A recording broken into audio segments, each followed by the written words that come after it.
human need to explore is deep within all of us. Our ancestors crossed mountain ranges, sailed open oceans,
when our descendants look to the stars, perhaps from a rocky moon or colonies floating in open space, they'll remember this time. When they reflect on where it started, they'll remember this place. And when they honor those first explorers who said, "Let's go," this is Blue Moon.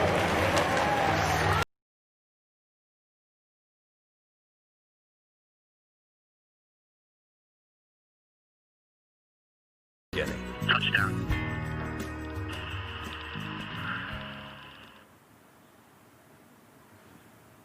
Hello, everyone, and welcome to today's live webcast of New Shepard's 14th flight to space from Blue Origin's Launch Site 1 in West Texas.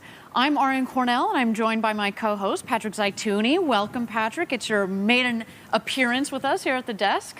Thank you very much, Ariane. Hello, everyone. I'm very, very excited to be here and to guide you through the launch with Ariane.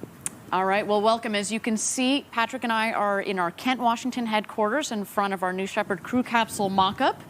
A perfect location to be hosting today's launch, as it's all about the upgrades for the astronaut experience that will be flying to space today. Now, before we get started, do want to say a special hello to all of Team Blue out there watching and supporting the launch. Hey, team. And before we get into the details of the launch, we do also want to start with the fact that today safety is paramount. Patrick and I are here. We've got this divider here, as you can see, and everyone on the mission is following strict guidelines to mitigate any COVID-19 risks. And down in West Texas, we have essential crew only for the mission. That's right. Safety is always our top mission priority. So let's get into today's launch. This is very exciting, as we now have 2 vehicles in operation, one of which is going to be dedicated to flying payload flights, and that one has flown 7 consecutive successful missions. Very nice. And now we have this new vehicle today that's going to be taking its first flight, and this one will be used for astronaut missions. That's awesome. And as we get closer to flying humans, we of course have been building a history of successful missions proving out the safety of the New Shepard vehicle. And now that we're even closer, we're testing out features geared towards the experience for the astronauts inside the capsule. So why don't we take you through some of those features? Here you have our beautiful crew capsule. Today in the capsule, we will have the 6 seats installed. In one of them will be Mannequin Skywalker. He's going up for another flight this morning. And we have speakers now installed in the cabin with a microphone and a push-to-talk button so each astronaut can talk to Mission Control.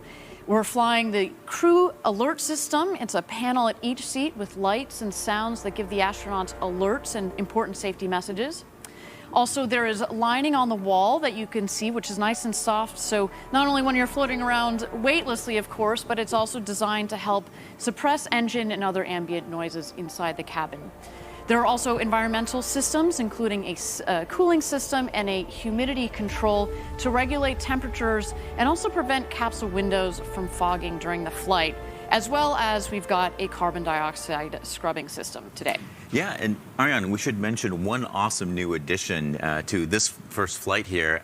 As we ascend and launch, about 16 seconds into the flight, we're going to start rotating the booster and the capsule at about 2 to 3 degrees per second, and that's going to rotate the whole stack, once every 2 to 3 minutes. Now, what that's going to do is for all the astronauts in the capsule, and Anakin Skywalker in this case, they're going to be able to get a 360-degree view out of those gorgeous windows, over that West Texas valley and that curved horizon of the Earth. So it's going to be little things like that that are going to make a huge difference for the astronaut experience. Wonderful. So I want to thank our engineers for designing this into the flight profile so that every astronaut is going to get that great view.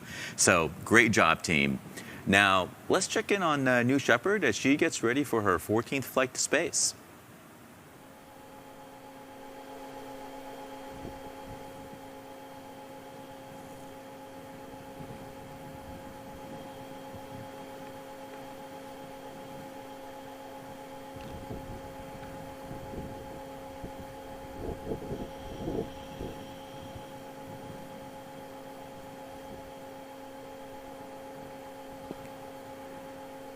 All right, everybody, welcome back for New Shepard's 14th mission to space. We're coming to you live. Now, Patrick, we've talked quite a bit about the fact that New Shepard isn't only for tourism, but also for research. And when we fly humans soon, scientists will be able to fly with their research. Also, astronauts could use the New Shepard for training to eventually go into orbital space or up to the International Space Station. So our platform allows astronauts to do end-to-end mission training, which could include, ground crew operations, vehicle operations, and the crew just in general gets good real-world team experience. And what this does is it builds upon our payloads program, which has already taken more than 100 payloads to space on previous missions. And as we noted today, Anakin Skywalker is on board, and he's going to be taking some payloads with him. You want to tell us about that, Patrick? Yeah, absolutely. So today, Anakin Skywalker, our veteran astronaut right there, will be carrying some postcards in his flight suit from our nonprofit Club for the Future. Now, Anakin Skywalker, on his flight suit, is also going to be wearing a pin from the club's partner, Space Camp from Huntsville, Alabama. Now, this is going to be the third flight for our Club for the Future, and we have flown, we're about to fly 50,000 postcards on board this flight. Very exciting. And in total, we've flown more than 100,000 of these postcards to space from students around the world. That's awesome. Have a great flight, Anakin Skywalker. I think we're both pretty jealous that we're not in there with you today. I know. All right, Patrick, so we all know here at Blue Origin, we've got this step-by-step approach. It's our philosophy that we live by here at Blue. And while today's flight is focused on another big step towards flying humans, it's also going to continue to prove out technologies and architectures that we'll use on other vehicles. And Patrick, I believe there actually is some technology on board today that is helping one of the projects that you're working on. Is that right? That's right, Ariane. So I'm part of our Advanced Development Programs team, and we're very thankful for all the progress that New Shepard has made.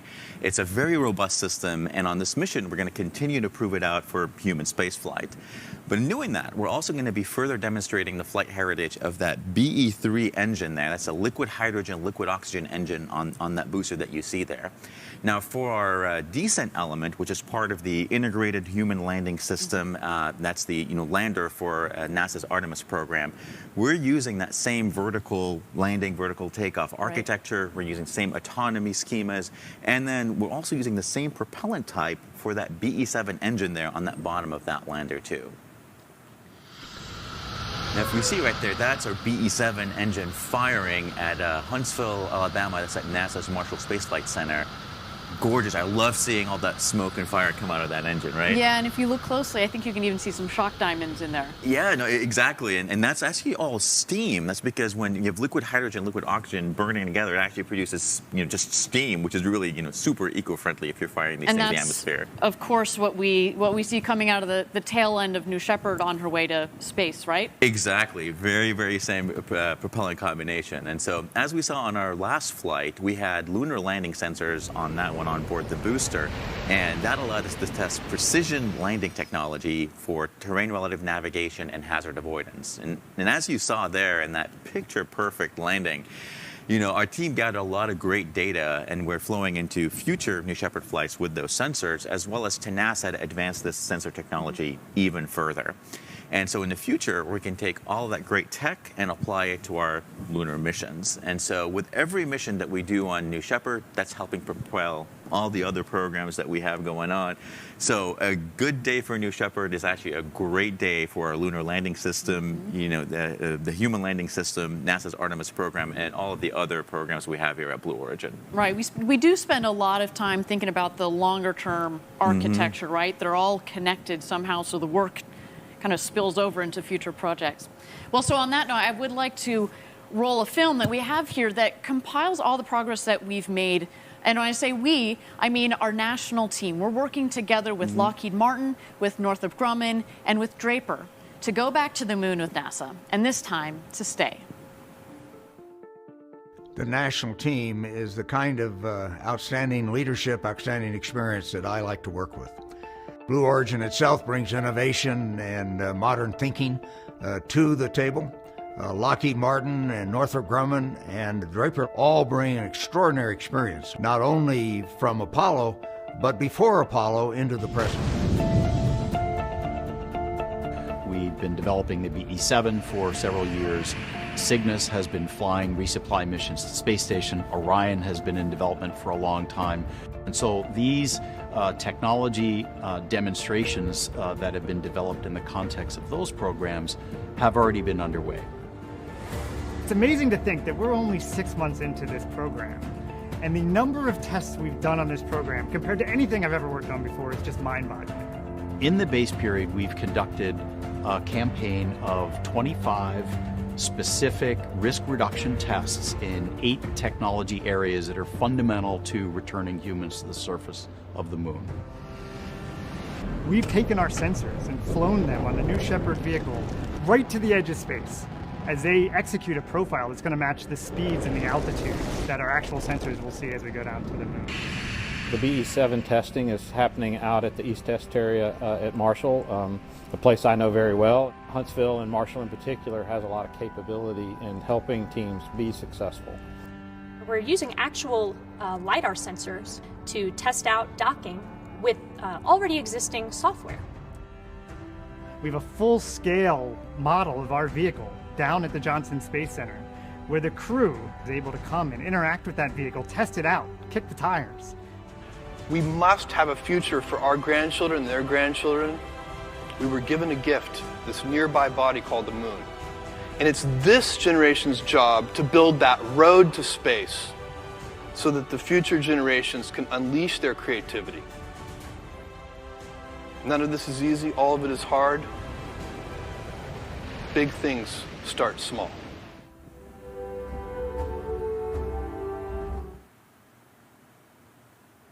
Patrick, it's amazing to see the progress that has been made in what is relatively a short amount of time. So kudos to your team and you and the whole national team. If you all would like to see more, we did post the full version of that video on Blue Origin's YouTube channel, so go check it out. Okay, we are at T-minus 16 minutes and 40 seconds to go until launch. Why don't we take a moment here and check out our rocket as she prepares for her maiden flight to space.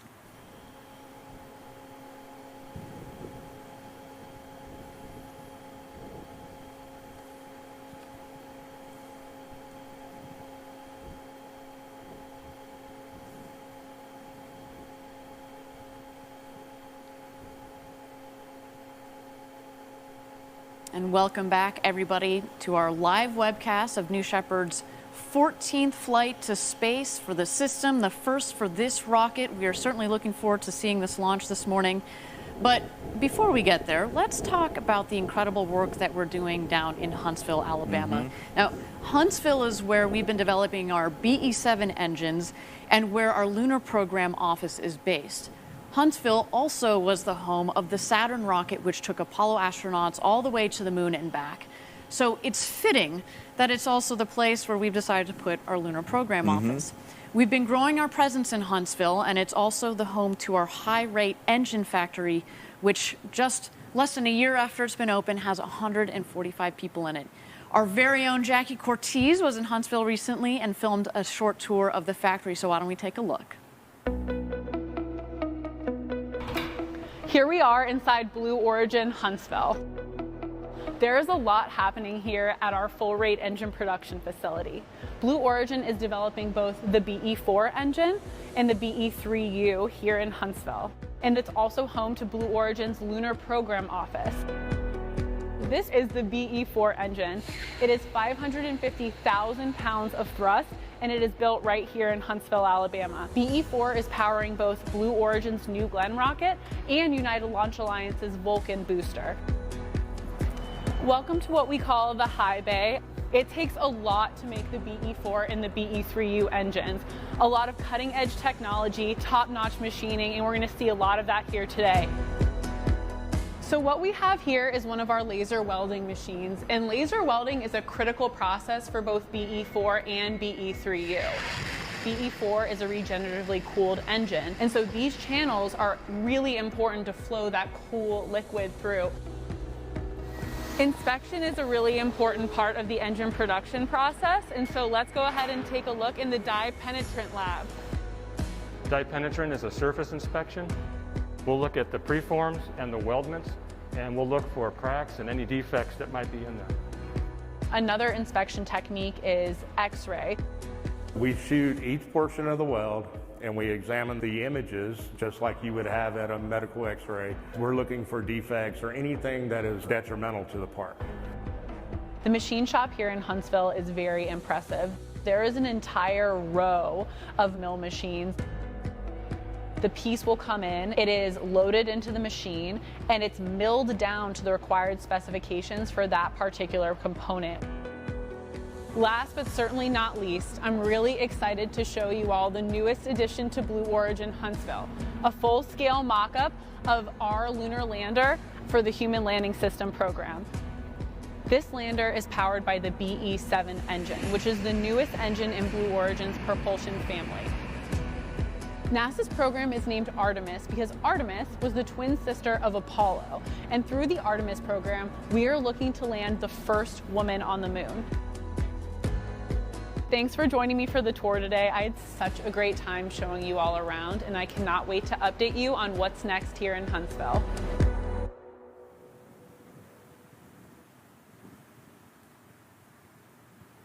As mentioned, Patrick, we just opened that factory less than a year ago in February, and it's amazing to see just how fast that factory is coming to life with all the machinery. It's also very cool that our lunar program is down there in Huntsville, given the rich space history that's in the area. That's right, from chariots for Apollo to landers for Artemis. Right. It's, while we're on the topic of all this great work Huntsville doing, I'm excited to talk about something I'm especially geeky about, and that's Space Camp, which is also in Huntsville. Me too. Quite geeky. So I've always wanted to go there as a kid. I haven't gotten to go. And as we mentioned, our Blue Origin's nonprofit Club for the Future is a partner of Space Camp, and they've been working together on various, STEM programs. They've also gotten hundreds of their Space Camp trainees to actually, make these postcards, which can be flying to space today on that New Shepard capsule. Right. So our intrepid field correspondent, Caitlin Dietrich, was on the scene in Huntsville recently, and she got to go on a great tour that she didn't tell us about. I don't know how we missed this memo. I think there are going to be conversations about this. Exactly. So we're all super jealous of Caitlin. Let's see what she got to do while she was over there. Hey everyone, we're at Space Camp in Huntsville, Alabama. We're really excited today to talk about our partnership in Club for the Future and get a little tour of Space Camp and pretend to be an astronaut for a day. All right, well, let's get started. This is our Mars base. We've actually got some basil over here. We had some parsley, so we're growing all sorts of stuff. Wow, let's see. On Blue Origin's last launch, NS-14, Club for the Future flew tomato spheres seeds to space. We just planted a few here. Okay. Tomatoes on Mars. Yes. I love it. So we're going to head over and actually jump into Discovery. We tried to do as much hands-on and immersive activities as we can. Houston, we have a problem. Engineering design challenges, the missions and the simulators are of course a huge part of what they do here. So basically this is just going to get the idea of what it feels like to be out of control and like a tumble spin. Do I get astronaut wings after this? That is a cool rocket. Wow. That just never gets old. Whoa. There she is. So we're about to see Saturn V and F1 engines fire on the historic 4670 test stand. And one day soon, you'll see New Glenn's BE4 engines fire on that same stand. All right, so let's check out our human landing system here. We got Lockheed Martin, Blue Origin, Northrop Grumman, and Draper all working together on an integrated human landing system. And now it's time to go back and build a sustainable present. Club for the Future's mission is to inspire youth to pursue careers in STEM and help visualize the future of life in space. And so you've been making some cards with the kids, and we're able to send them to space and then mail them back to the students. And this gives them the opportunity to see that space is about creativity too. And this activity helps drive that point home. You think about the history of Huntsville, and it's so fitting for companies like Blue Origin to be here now because it was always about where the future of space is going. There's so many opportunities in the world of spaceflight that these students go, I can do that? Yeah, the work you're doing here to inspire the future generations to pursue STEM, pursue space, I just can't imagine that, Space Camp won't be a big part of our history for many reasons. Just wanted to give this to you. Let me pin you here. I love it. All right, it's official.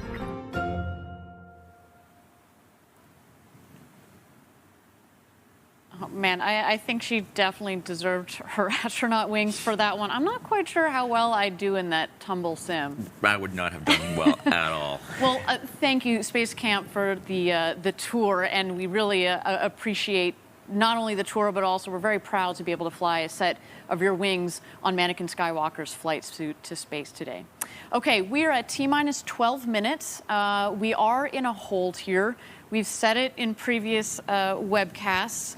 If we need a couple of minutes extra to prepare our launch today, that's quite all right. We spend years designing these vehicles and building them, months preparing for missions. So if we need a couple more minutes, that's quite all right.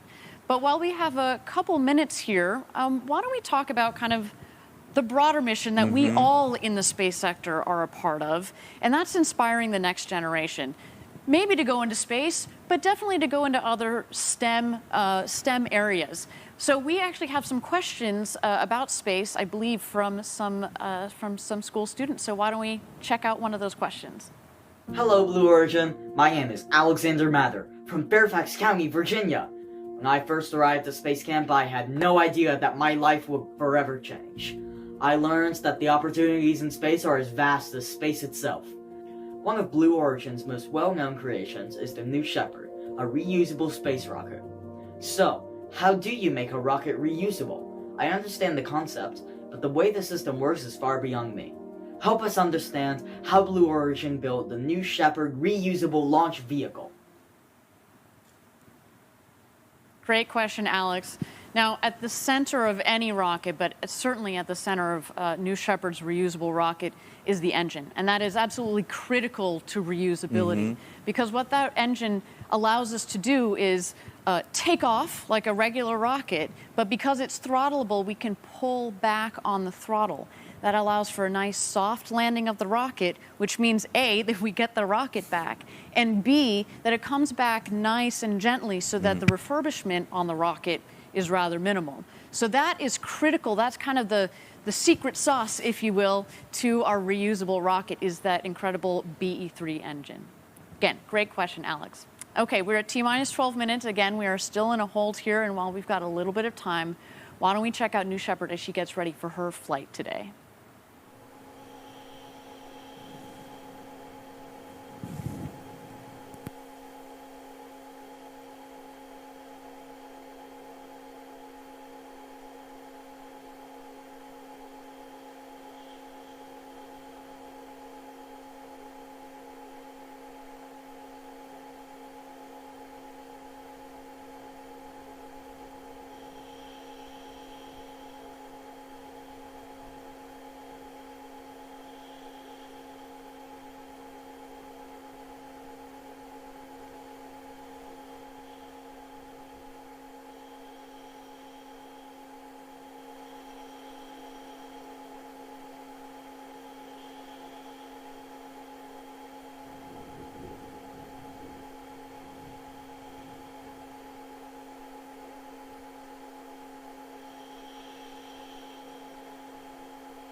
Welcome back, everybody, to New Shepard's 14th mission to space. We are T-minus 12 minutes to go until launch. This rocket that you see on the pad, she is getting ready for her first mission. You see she's looking nice and shiny, new there. We're going to give her a couple of reused rockets char marks, hopefully in a couple of minutes here. That should be exciting. But we are in a hold here. We just want to make sure we give some time to our teams to get aligned. And while we've got a little bit of extra time, why don't we take another question from a student about space? Hello, my name is Kier Fair, and I am a sophomore in Lexington, Kentucky. My first experience with Blue Origin occurred 3 years ago while I was at Kennedy Space Center attending space camp. I had no idea that so many companies outside of NASA were involved in space and planet exploration. So the question I have is, what do you hope to gain from establishing human habitats on the moon? Thanks, Kira. Great question. So our vision at Blue Origin is millions of people living and working in space to benefit Earth. And you're right, one of the next steps that we have on our agenda, if you will, is to go to the moon, and this time to stay. And why is that important? Whether you're living on a space station that's orbiting the Earth, or you're living on some sort of body out there in space, we need to understand what it takes to live long-term in this difficult environment. And so by going to the moon, it's the nearest body where we can go there, establish a base, figure out how we can live and work in space, because it's not easy when you're out there and you don't have any atmosphere and it's cold and you need to figure out how to transport oxygen and water and all those sorts of critical elements that we as humans need to live and work in space. So, good question. Thanks, Kira. All right, why don't we throw it back to the rocket and wait here as New Shepard gets ready for her 14th mission to space and this rocket's maiden launch to space and back.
All right, everybody, welcome back to New Shepard's 14th mission to space. We're at T-minus 12 minutes to go until launch.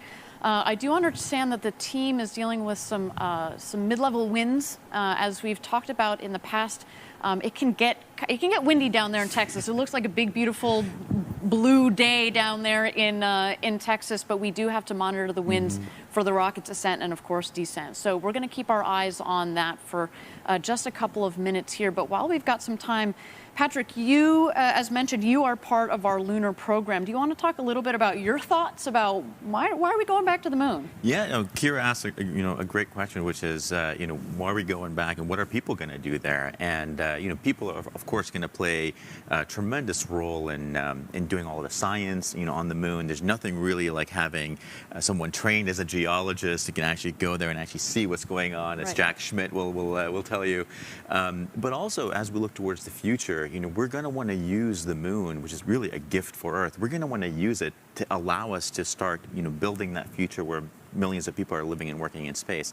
And what it means is we're going to learn how to use all of the local resources there. So the lunar regolith, the water ice that's there, and many other things we probably haven't even discovered yet. And so we need people there to help, build all that infrastructure and then slowly start to come back off the surface of the moon and start building all of these great things that we want to have, in space, all over between, the Earth and the moon. Right. I mean, sure, we went there 50 years ago, but there's so much more to learn. That's right. And especially as technologies have evolved over the last 5 decades, there's so much more that we can learn. So it's critical that we go back, and as we said, this time to stay. Yeah, and by the way, we've actually never sent people down to the South Pole. So that's an entirely different part of the moon that is extremely special, that we've never been there. And I can, get so excited about all the great things we're going to, discover there, all the awesome surprises we're going to have. Yeah, that will be a very, very good day. Okay, well, we're at T-minus 12 minutes. As mentioned, we are still in a hold here, waiting for some mid-level winds to clear, and we've got our eyes on that. So we're going to give our team a couple more minutes. And while we've got a couple more minutes, let's see a question from one of the schools out there. Hello, I'm Beth Mattingly, and I'm a 3rd grade teacher at Heritage Elementary School in the Madison City School System.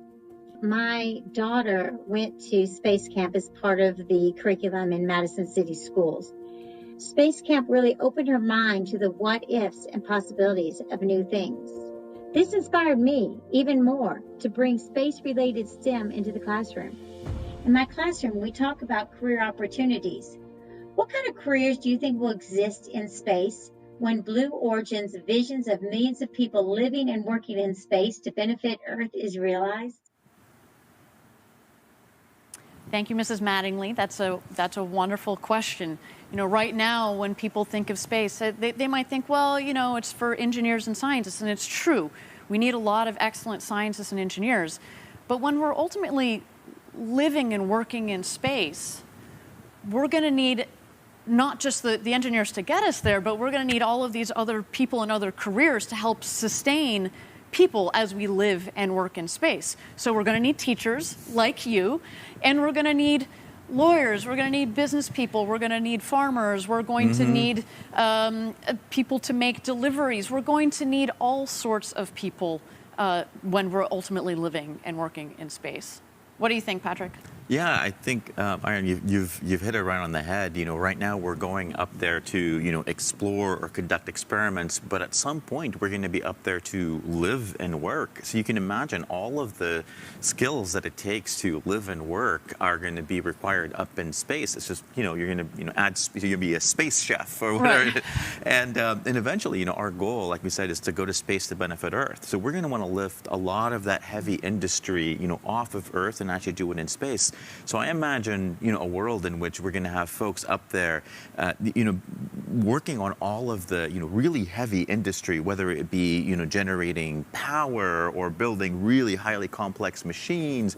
All of those skills are going to be needed. And we're also going to need the filmmakers and the poets and all the people that are going to, look and stare out the window and look back at planet Earth and write all the things that are going to inspire us to, keep going out into space. Think about all the songs and the books and the movies that have been created already. And that's just with, 500 people or so that have ever been to space. Yep. Can you imagine once We've got millions of people living and working in space, the type of inspiration that they're going to have. I can't wait to see what is in store for us. So thank you, Mrs. Mattingly. What a wonderful question. I appreciate it. Okay, we are at T-minus 12 minutes. Again, we continue to be in a hold here. Let's check out New Shepard on the pad as she gets ready for her 14th mission to space and this rocket's maiden flight.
All right, thank you everybody for joining us for our 14th New Shepard launch to space. We are at T-minus 11 minutes and 30 seconds to go until launch.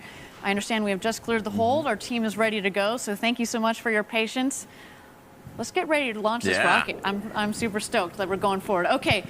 We just had a couple of wonderful questions from schools around the country here, and I want to also send some shout outs to some other schools around the country, those that have sent some postcards that are flying on New Shepard today. So we've got Pinnacle Peak Preparatory in Arizona. I want to send a special hello to a star student there. Hi, Abby. In Florida, near our New Glen Rocket Factory, a special thank you to Grove Park Elementary, Andrew Robinson Elementary, and more. And Patrick, these postcards are coming from all around the world. We've got 13 countries so far. And fun fact, today's flight officially completes the 7th out of 7 continents. We have one postmark from a British research station in Antarctica. Isn't that cool? That's quite awesome. Literally. Or cool. Literally, cool. Very cool.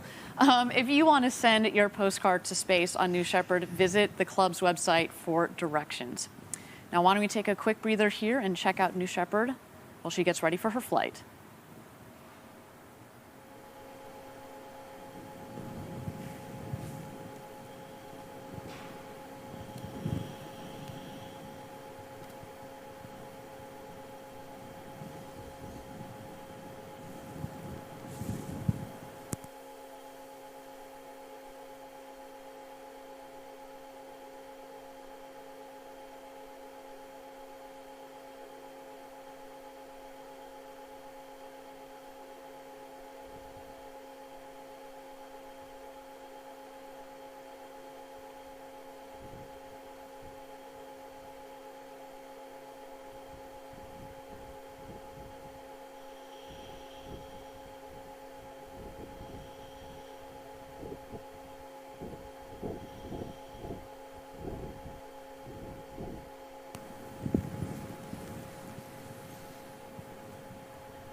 All right, that is a live look at New Shepard about to make her final preparations to go to space and back. Patrick, while we have another moment here, why don't you take us through a profile of the flight today? Yeah, that sounds great, Ariane. So many of our viewers, I think, are going to recognize this. We've done this again and again as we keep practicing and maturing our suborbital system. So we're going to start out by launching both the booster and the capsule, off of our launch pad. We're going to shoot up quite quickly, and at about 2.5 minutes after launch, we're going to shut down that main engine on the booster. Shortly thereafter, we're going to separate the capsule and the booster.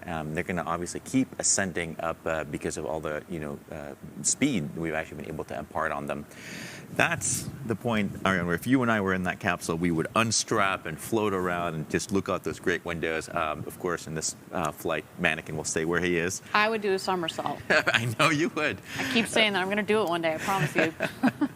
And then At that point, the booster is going to come back down first because it's more aerodynamically shaped. So it's going to re-enter, and then it'll start slowing itself down. And then about 3,000 feet above the surface, that BE-3 PM engine is going to relight and then gently and very accurately and precisely land that rocket down on the north landing pad. In the meantime, we would get back into our seats and strap back in. The capsule would re-enter, and then after going through the atmosphere, the drogue chutes are going to open up. They're going to help stabilize the capsule, and then they're going to pull the 3 main chutes out. We're going to see 3 great big chutes open, slow down the capsule, and then just before touchdown, we're going to see our terminal descent system shoot out a puff of air, which is going to kick up a lot of dust, but that puff of air is going to allow a pillow soft landing for Mannequin and our future astronauts. Wonderful. 1 to 2 miles an hour, right? Super soft. Should be another beautiful launch and landing today. Well, I do want, while we have an extra minute here, I do want to talk a little bit about the launch site 1, West Texas. We've talked about this before. It's not only where we launch and land New Shepard, as you were just talking about, but it's also where we test our rocket engines. And I want to cut to a clip, fresh out hot the oven clip of our BE-4 engine test from earlier this week that we've prepared for you. This is our BE-4 engine, 550,000 pounds of thrust. That's in comparison to 110,000 pounds of thrust on the BE-3 engine that's flying today. We also, it's LOX LNG, so it's a different propellant. And here you see it firing. This is one of our 2 test stands that's down in West Texas. There's some drone footage that we compiled for you. That thing creates quite the rumble down in the valley in Texas. And ultimately, this is going to propel United Launch Alliance's Vulcan rocket, as well as our New Glenn vehicle. There will be 7 of these engines on the base of New Glenn, and that is going to create a rumble down in Florida when we launch New Glenn. So kudos to our engine team for the progress on this groundbreaking engine. Yeah. Okay, we're at T-minus 5 minutes and 50 seconds to go until launch. We're getting really close here. So let's do a quick recap of the headlines of today's launch. Today, we're flying upgrades to the astronaut experience inside New Shepard's crew capsule, and we're getting very, very close to flying our first astronaut. So that's why it's critical that we test these systems. Let's do a recap of those. There will be 6 seats on board. Mannequin Skywalker is going to be occupying one of those seats. There will be push-to-talk capabilities in each seat. There'll be speakers to hear mission control throughout the flight. There will be environmental systems, including a cooling system and humidity controls to regulate the temperature inside the capsule. But in particular, that's also going to prevent these big, beautiful windows from fogging up during the flight. We're also testing a crew alert system at each seat, which has important indicators to take you through the entire flight as an astronaut. And last but not least, you've seen in there the white acoustic paneling in there. That's to dampen any engine noises or any sorts of other ambient noises. So in the final moments here, all eyes are on New Shepard. We're at T-minus 4 minutes and 40 seconds to go until launch. Right about now is when she's going to start to come alive. So mission control at T-minus 2 minutes throws the show over to New Shepard, and that's when she goes into autonomous mode from T-minus 2 minutes through launch and landing. So we're going to throw it out to the pad, check out New Shepard here as she gets ready. And the next set that we'll come back for to talk you through are the final hydraulic system checks and the engine gimbal check.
All right, everybody, welcome back for New Shepard's 14th mission to space. You see the gantry retracting there. We are getting ready for a launch, Patrick. This is when it gets really exciting. All right, we have thrown the show over to the rocket. She is in autonomous mode right now. We're waiting to see the final hydraulic system checks and engine gimbal check.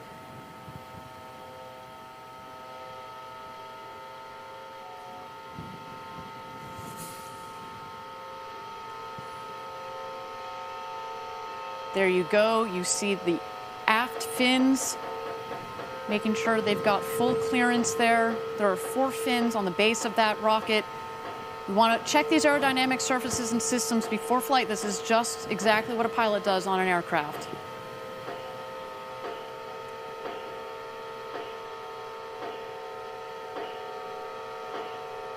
Waiting here for the engine gimbal check. You see the nozzle there peeking out. There it goes.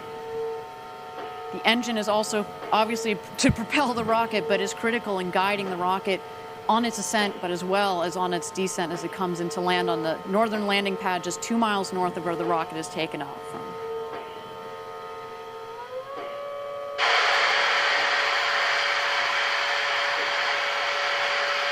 All right, and that takes us to launch. Lieutenant Control, here we go, New Shepard. Have a great flight, Mannequin Skywalker.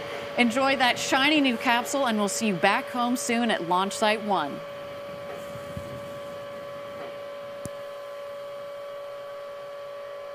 T-minus 16, guidance internal. T-minus 10, 9, 8, 7, 6, 5, 4.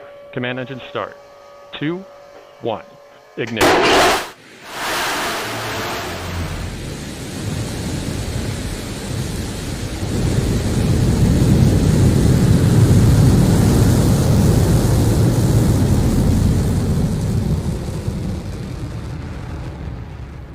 Oh, yeah, look at her go. Mission Control has confirmed New Shepard has cleared the tower on her way to space from Launch Site 1 in the West Texas desert with Mannequin Skywalker on board.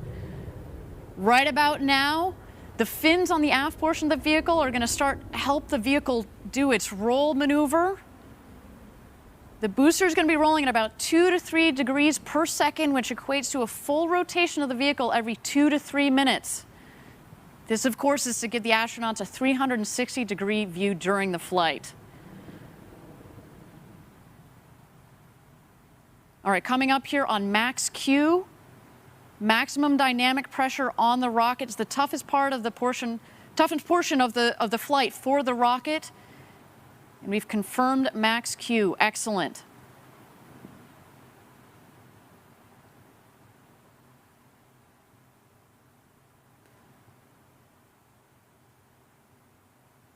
All right, you can see on the top right side of your screen, that's where you can follow along as we're gaining speed as she climbs up towards space. In the bottom left corner is the altimeter, noted in feet above ground level, although you may have noticed at liftoff we were sitting at 3,700 feet above mean sea level. That's the altitude of our West Texas launch site.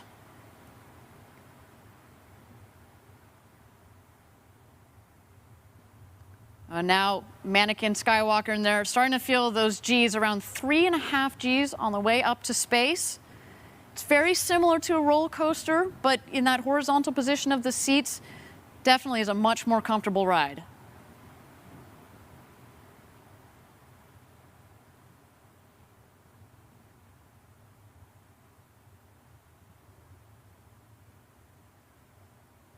All right, now approaching main engine cutoff, or MECO. So we're going to shut off the BE-3 engine. MECO is confirmed. Now you'll notice that the booster and the capsule are continuing as their combined ascent to space. As you watch the altitude continue to speed is dropping, of course, as it no longer has the propulsion from the BE-3 engine. Separation of the two craft is confirmed. You can start to see the two craft in the screen.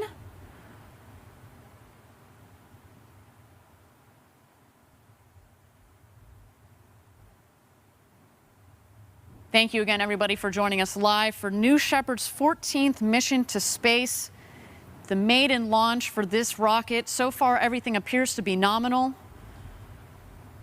The two craft have separated. Right about now is when, if you were an astronaut in there, that's when you'd be able to float around, gaze out of those huge, gorgeous windows,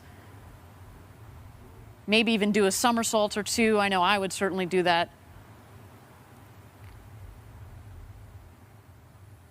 And as we've noted in previous flights, if you follow along on the speed on the top right corner, as soon as that speed hits 0, that's when you know that the rocket and the capsule have hit its apogee point, the highest point in the flight of the rocket.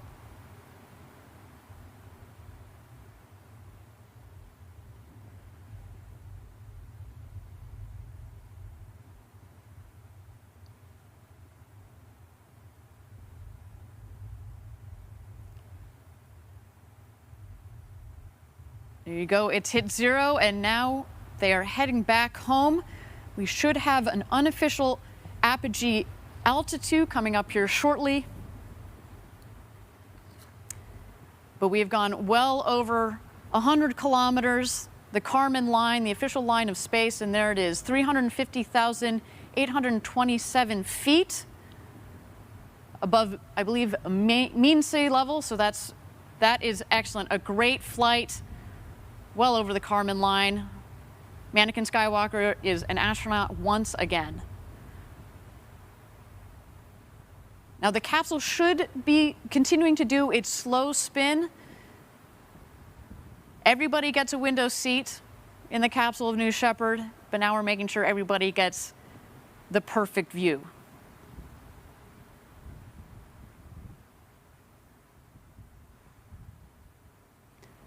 All right, the two craft are heading back home now. The booster is going to beat the capsule back home. Obviously, it's more aerodynamically shaped, and so it's going to come down first. Right about now, in the next 10 to 15 seconds or so, this is when we expect the rocket to hit atmospheric pierce point. That means that's when it's coming back in, and it's back home from space, and it has enough air pressure upon which it can use its aerodynamic surfaces to push, and that will help guide the rocket back to its landing pad, again, 2 miles north of where it's taken off from. We have confirmation that the wedge fins have been deployed. Those fins are at the forward section, the top section of the rocket. They're housed in the ring fin. They also help provide stability for the rocket as it comes into land.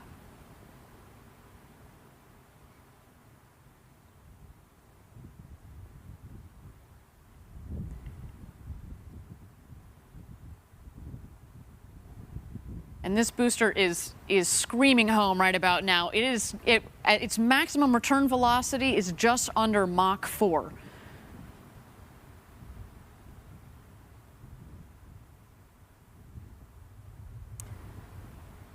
So we're looking now for the drag brakes to deploy. As soon as those deploy, you'll see the speed come down very rapidly. You're starting to see that in the top right corner there.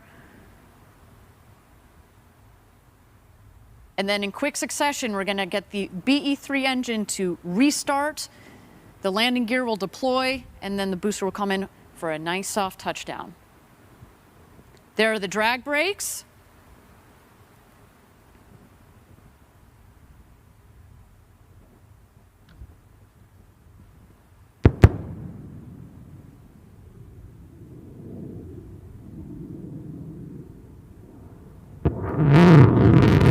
Engine restart. Landing gear deployed.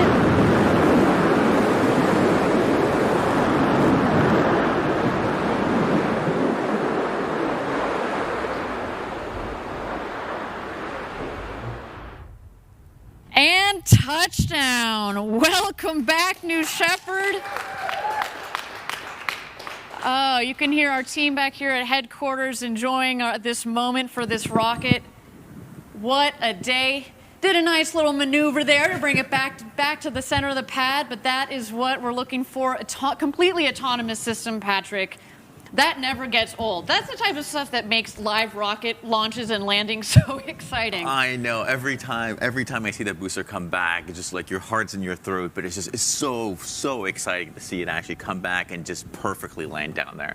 Incredible, incredible. Kudos to our whole team for adding yet another rocket to our fleet.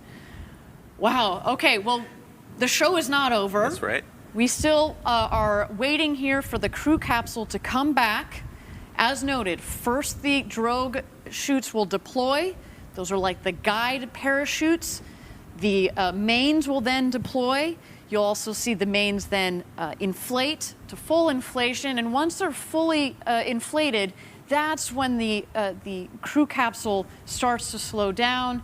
Comes in a nice 15, 16 miles an hour, a nice cruise back home. We'll wait for it to come back in to our valley in West Texas, and it will land. And just as we talked about, just in the last milliseconds, the retrothrust system fires, and it creates a nice air pillow, if you will.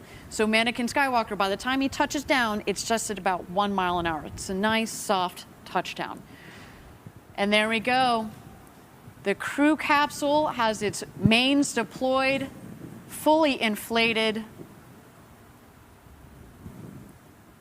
What an incredible day for the team.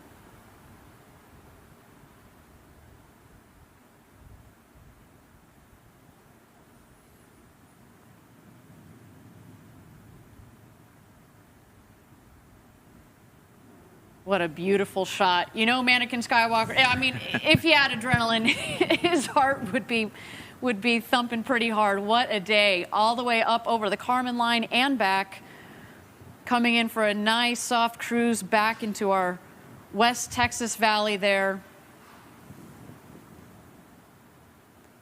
Just about 400 feet above ground level. We're waiting for the retrothrust systems to fire. And then a nice soft landing.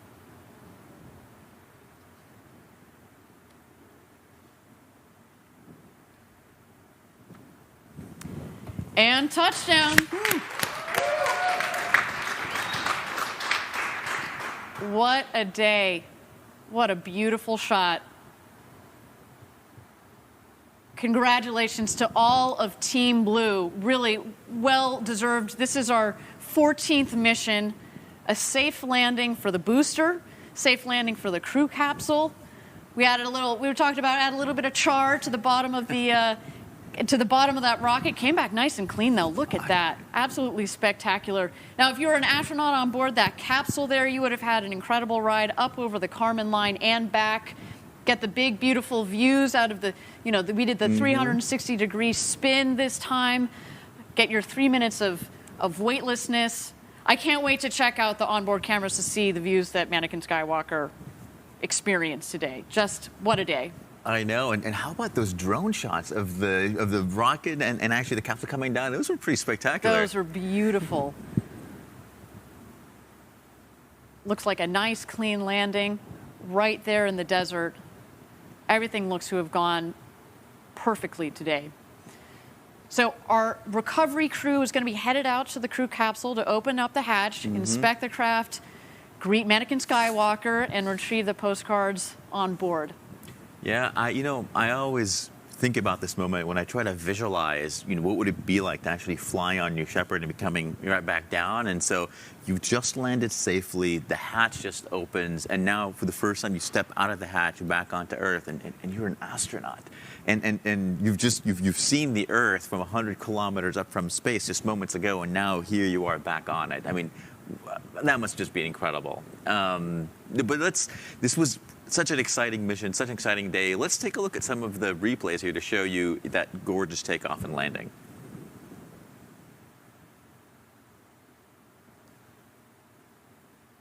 There we go, the BE-3 engine firing. 110,000 pounds of thrust, pushing that rocket and the crew capsule up to space.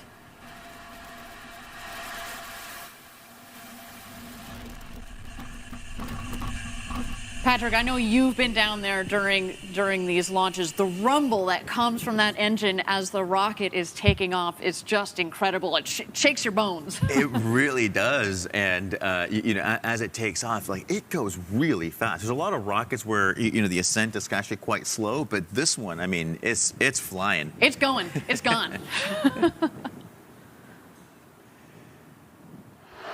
Yeah, and as we said earlier, today is a huge win, not just for New Shepard, but also for our human landing system and our return to the moon. That BE-3 engine that you see right there, that's a liquid hydrogen, liquid oxygen propellant combination. And that's the same combination that we use on BE-7, our lunar lander engine. And you can just, I mean, right there, you can see that power, you know, when it launches, and you can see that precision when it lands too, right? When you throttle it down, you get that nice precision landing. Nice soft landing. And so, you know, if we were just building New Shepard just to do this mission, the suborbital mission, we would have probably chosen, you know, a different propellant type, something much easier to work with. But this combination is just so powerful and so efficient and so useful. You know, we use it on the upper stage of New Glenn, again, in order to get that efficiency. And that's why we're also using it on the BE-7 engine that will power that descent element for the human landing system for NASA's, you know, Artemis program. And, you know, as we all know, there's water ice in the South Pole on the moon. So I imagine one day here in a very near future, when we have built out our South Pole infrastructure on the moon, we're going to be able to use that water, break it down to liquid hydrogen, liquid oxygen, refuel our lander and use it again and again. I mean, that's going to go such a long way to make our sustainable presence on the moon. Absolutely. I can't wait to see the lunar lander, and then the lunar lander with humans on board, right? Every program here at Blue Origin has been designed for human spaceflight from the very beginning. And as for today's mission, as we mentioned, we flew some upgrades to the astronaut experience inside this capsule that you see on the screen. So we're getting really close to flying humans. We're getting there. And as we watch the recovery team, why don't we run through some of the upgrades that we had on board today? So the capsule that you see there were 6 flight seats on board. Anakin Skywalker, of course, was in one of them. The speakers in the cabin have a microphone now and a push-to-talk button at each seat so the astronauts can talk to mission control on the ground at all times.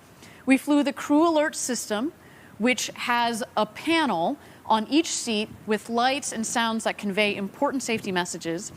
The wall linings in the capsule help suppress engine and ambient noise for comfortable acoustics inside the cabin. Also, environmental systems, including a cooling system and humidity controls to regulate temperatures and prevent the capsule windows from fogging up during flight. Of course, when you're up there, you want to see that gorgeous view. So some really exciting stuff. You see there on your screen there, that's our recovery team that has made it out to the capsule. As we mentioned, they're going to open up the hatch, greet Anakin Skywalker back, and then get those postcards because we want to stamp them flown to space and send them out to all the kids. So before we close out here, I do hear that we have the statistics from today's mission. Why don't we take a look? These, of course, are unofficial statistics. We will release the official statistics after the webcast. So crew capsule apogee, 350,827 feet. Maximum ascent velocity, 2,242 miles per hour. Mission start time, 11:17 a.m. Central Time. Mission elapsed time, 10 minutes and 15 seconds. That's super inspiring. I mean, it's so exciting to see us be able to, you know, hit these numbers over and over. And, you know, if you were inspired, just like we were super inspired by what you saw here today, and want to come help us, you know, build that road to space, you know, we're hiring across all of our locations in the United States. We're hiring for New Shepard, for New Glenn, for engines, and of course for advanced development programs for our human landing system. So I encourage everybody to go onto our website and actually go check those listings out. Come join the team. Yeah, come join the team. Help us build the roads to space. And of course, you can also commemorate today's launch. You can pick up one of these really cool official New Shepard 14 mission patches and other gear at our shop by going to shop.blueorigin.com. Look at that cool mission patch right there, man. I want to add that to my collection. Yeah, I was going to say, don't you have all of them? I do, all of them. That is really, really cool. Well, I know that there are a lot of folks that want to get their hands on them, so again, please go to that website. All right, that is all from here. I want to thank everybody for tuning in for New Shepard's 14th flight to space. The success of this flight puts us one really big step closer to flying astronauts. And Patrick, there's going to be a lot of fun ahead in 2021. Awesome. All right, guys, stay in touch with us. And in the interim, stay safe out there. And as always, Verdadum Ferociter.